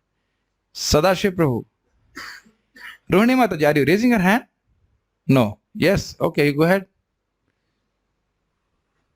हरे कृष्ण प्रभु जी, इसका उत्तर है कि भगवान की योजना का ज्ञात नहीं होता, पांडवों के निकट थे वो तब भी ज्ञात नहीं हो सकता। और इसके एग्जाम्पल में ये था कि राजा इवन अपने मंत्रियों के साथ बैठे होते हैं तब भी मंत्रियां ये नहीं अनुमान लगा सकते कि राजा के माइंड में क्या चल रहा है।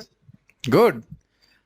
अरे राजा छोड़ दीजिए, पत्नी का ही आइडिया नहीं लग पाता है कि पत्नी क्या बोल रही है कि नहीं। ये तो स्वयं क्या बोले, कश्यप मुनि बोले ना, स्त्री नाम को वेद चेष्टितुम। तो खुद ही फंस गए थे ना, याद है ना, कश्यप मुनि, क्या नाम, 2 बार फंसे हैं। पहले अदिति खूब प्रेम से सेवा करी, फिर फंस गए, फिर दिति माता जी खूब सेवा करी, फिर फंस गए। कह रहे तो समान जगत में भी देखते हैं कि सामने होने के बाद भी व्यक्ति आश्चर्य नहीं समझ में आता, और बिजनेसमैन तो इसमें एक्सपर्ट होते ही हैं। काफी लोग, बहुत ऐसे कोई व्यक्तिगत आक्षेप नहीं है, क्या कहना चाहते हैं लोग समझ नहीं पाते।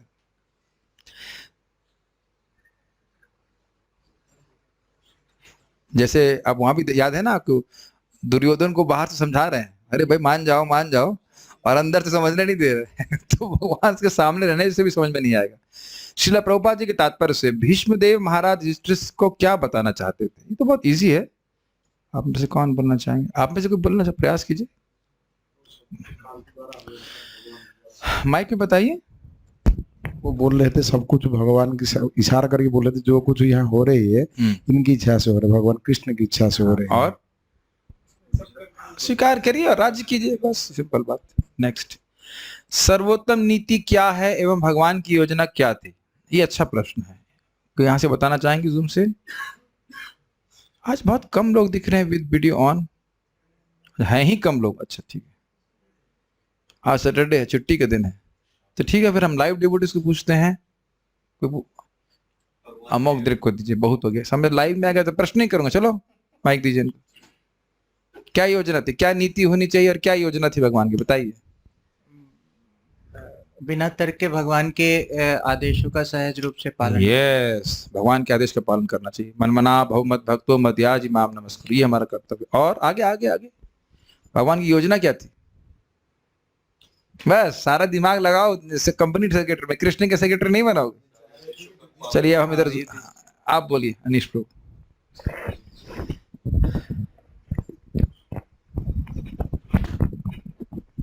कि भगवान के जो आदेश है उसका वो सहज रूप से पालन कर रहे हैं। ये तो ठीक है नीति, लेकिन योजना क्या थी? योजना योजना यहाँ के कंटेक्स्ट में, महाभारत के कंटेक्स्ट में क्या योजना थी भगवान की? कि युधिष्ठिर महाराज के राज में इतना मुश्किल है समझना? शाप दे दूंगा आपको मैं, जिंदगी भर कंपनी सेक्रेटरी बने रहना पड़ेगा। ठीक है, मजाक कर रहे हो, शाप आप नहीं देते आप। भीष्मदेव के संतुष्ट एवं प्रसन्न होने का क्या कारण था? बहुत इजी है। चलो ये तो हम जूम डिवोटी से पूछ ले, इजी वाले क्वेश्चंस। कहाँ गए, कौन बताएगा? ओ, कोई हाथ ही नहीं उठा रहा आज सब ठंडे पड़ गए। Prayers only. चलिए ठीक है, यू गिव आंसर। प्रभु जी, युधिष्ठिर महाराज को सिंहासन आरूढ़ देखकर ही भीष्मदेव प्रसन्न थे, जबकि वे उनके विरुद्ध ही युद्ध लड़े थे, तब भी वे प्रसन्न थे। Very good. ओके, कारण यही था कि आप समझ गए कि धर्म स्थापित होगा। भीष्मदेव भगवान के महान भक्त थे और महान योद्धा भी थे, फिर भी कुरुक्षेत्र की युद्ध में जीत क्यों न सके? Wow, that's a good question. इधर तो कोई हाथ ही नहीं खड़ा कर रहा है। जहानवी माता जी, प्रिय शोभा माता जी, यस, आज आपके पास चांस है, बोलिए। अरे इधर कोई है नहीं, ठीक है। भीष्मदेव भगवान के महान भक्त थे और महान योद्धा भी थे, फिर भी कुरुक्षेत्र के युद्ध में जीत क्यों ना सके? भगवान के महान भक्त थे, लेकिन भगवान की इच्छा अनुसार पांडवों के विरुद्ध युद्ध करना पड़ा था, क्योंकि वह भगवान ये उनको यह दिखलाना चाह रहे थे कि गलत पक्ष की ओर से लड़ने पर भी भीष्म को दुख सहन करना पड़ा है। हाँ, अधर्म का तरफ से युद्ध करने से दिक्कत होती है। ठीक, 17वें पे श्लोक के अनुसार भरतर्षभ नाथ और प्रभु किसको कहा गया है? ये तो बहुत आसान है, युधिष्ठिर महाराज को। This is too easy. देखते हैं वो प्रश्न मेरे मन में आ रहा है वो कर रखा है कि नहीं। भीष्मदेव ने भगवान की कौन सी इच्छा का पालन करने के लिए महाराज युधिष्ठिर से कहा? ये अच्छा बात है। नहीं तो कोई हाथ नहीं खड़ा कर रहा है। आप में से कोई करना चाहते हैं? राधा चरण प्रभु बोलिए। कि भगवान की इच्छा के अनुसार वो राज को ग्रहण करे और फिर शासन करे और सबको मतलब कि भगवान की भक्ति में लगा। ये बहुत इंपॉर्टेंट अनुवर्ती शब्द आया था। ठीक है, गुड। श्लोक का शब्दार्थ सारा दर्शनी से समझाइए। इदम दैवतंत्रम व्यवस्या तस् अनुविहिता अनाथा अप्रजा। चलिए हम सामने भक्तों से पूछते हैं, इदम का अर्थ क्या है? यहाँ पे इदम का अर्थ क्या था? ये तो कठिन हो गया। चलिए हमें बताना पड़ेगा उत्तर। बता पाएंगे आप लोग? श्लोक, ऐसा श्लोक नहीं याद आ रहा है। ये दिखाइए, श्लोक दिखा देते हैं। लेकिन अच्छा यहाँ पे आप दिख नहीं रहा है ना। तस्माद्दम दैवतंत्रम व्यवस्य भरतर्षभा तस्यानुविहितो नाथा नाथ पाहि प्रजा प्रभो। एकदम मतलब ये सुख जो आप सुख दुख देख रहे हैं। गुड। दैवतंत्रम भगवान की इच्छा, व्यवस्य निश्चित करो, ये सब भगवान की इच्छा से हुआ। तस्य अनुविहिता इनके भगवान के अनुवर्ती होकर के। अनाथा प्रजा, जो प्रजा अनाथ। Good good. बाल प्रबोधिनी के अनुसार महाराज युधिष्ठिर को हे भरतर्षभ, ये अच्छा प्रश्न रख दिया हमने। हे भरतर्षभ, हे नाथ, हे प्रभु कहकर संबोधित क्यों किया गया, इसकी व्याख्या कीजिए। ये मैं जूम पर देखता हूँ इधर कोई बोल रहा है क्या? अच्छा, प्रिय श्रवसी माता जी ने कॉन्ट्रैक्ट, जानकी माता जी ऑल्सो है, so we give her chance now. Yes माता जी प्लीज। बाकी लोग कोई ऑन ही नहीं किए वीडियो। हाँ बोलिए। प्रभु जी, हे भरतर्ष बोलने का यह तात्पर्य था कि जो श्रेष्ठ लोग हैं वो तो भगवान की आज्ञा का पालन करते हैं, तो आप तो भरत वंशियों में श्रेष्ठ हैं, तो आपको तो भगवान की आज्ञा का पालन अवश्य ही करना ही चाहिए। बहुत सुंदर। आगे बताइए क्या शब्द है यहाँ पे? हे नाथ क्यों कहा जा रहा है? हे नाथ इसलिए कहा जा रहा है क्योंकि आप प्रजा का पालन करने के लिए उचित व्यक्ति हैं।